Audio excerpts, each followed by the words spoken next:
Good morning, everybody. My name is Chris Castro, and I work with women leaders who are married to their work and family, seeking results, relief, and restoration as they manage it all through Him.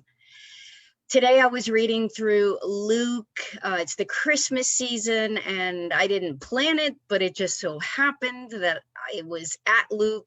So I read through it, and I came across the last section in Luke 1 where Zechariah had just gotten his voice back after being silenced because he didn't believe that his son was brought by the Lord.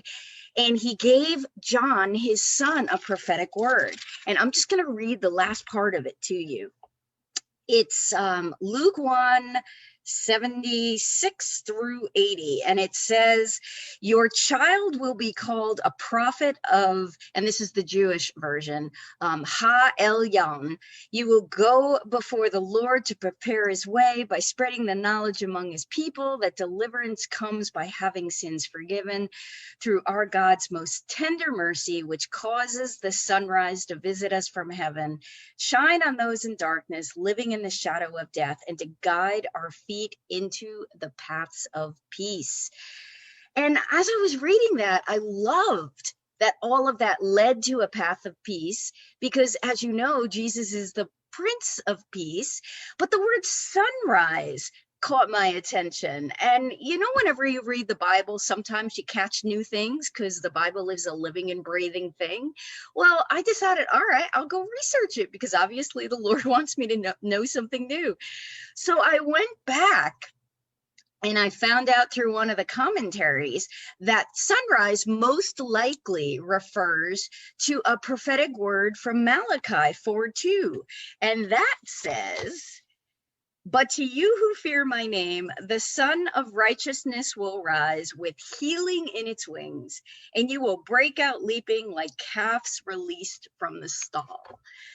And as I was kind of meditating on that this morning, because, what I do in my work is I help my clients get to a place of peace, get to a place of security in themselves, in their future, and be able to stand confidently in uncertain times. And so, I'm meditating on all of that to see what the Lord wants to show me so that I can pass that on to the people I work with. And it became very clear that, Christmas is celebrated every year. And we celebrate it in all kinds of ways. And it doesn't matter if you believe in Jesus or not. If you celebrate Christmas, you have an attachment, at least, to the spirit of peace. And so what I think the Lord wants us to know right now, based on what I learned this morning, is that peace is Him. And if you're a follower of Jesus, one of the things that you're supposed to be doing is really living out that peace, to be a representative of Him. And if I go back to the verse again, it says that you're causing the sunrise to visit us from heaven, to shine on those in darkness, living in the shadow of death, and guide our feet into the paths of peace. And as a believer in Jesus, we're supposed to be shining a light in the darkness to those living in the shadow of death and guiding our feet, their feet, everyone's feet into a path of peace. So as you walk through this holiday season, be very conscious of who's around you and how you can demonstrate that peace to them, how you can be that light in the darkness. I know a lot of us are being extra cautious because of COVID about interactions, about leaving our homes and about doing things.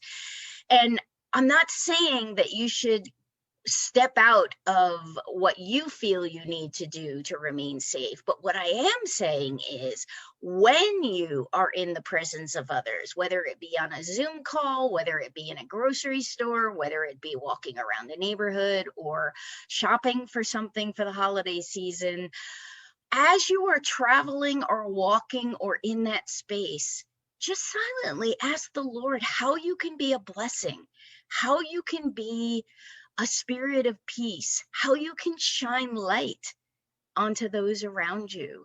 I do that fairly regularly, and I've had some really cool experiences. A while back when it was nicer out, because it's December now and Georgia does get cold, but when it was much warmer, I was walking around the neighborhood, and I generally am very open to whoever the Lord wants me to talk to in terms of praying for them or saying something to them. And as I was walking in a particular area of my neighborhood, which generally most people don't walk in because it's on the side and it's kind of out of the way, I saw a woman walking, and she was pregnant, and it was near a school. And it looked like she was wearing some decent clothes. So I had a feeling she was probably a teacher taking a break. And as I walked by her and I smiled and kept going, I felt like the Lord asked me to turn around and pray for her. And so, all right. And so I turned around, shut off my media because I was listening to a podcast or something. And I walked back over to her and I said, hey, listen, I hope you don't mind, but I really feel like the Lord wants me to pray for you. Can I pray for you? And she looked at me and I said, can I pray for your baby? And she said, please. And so I opened up my mouth. I didn't know what I was going to say. And I just kind of was a vessel for the Lord. And out came this beautiful prayer for her baby, for her family, for her.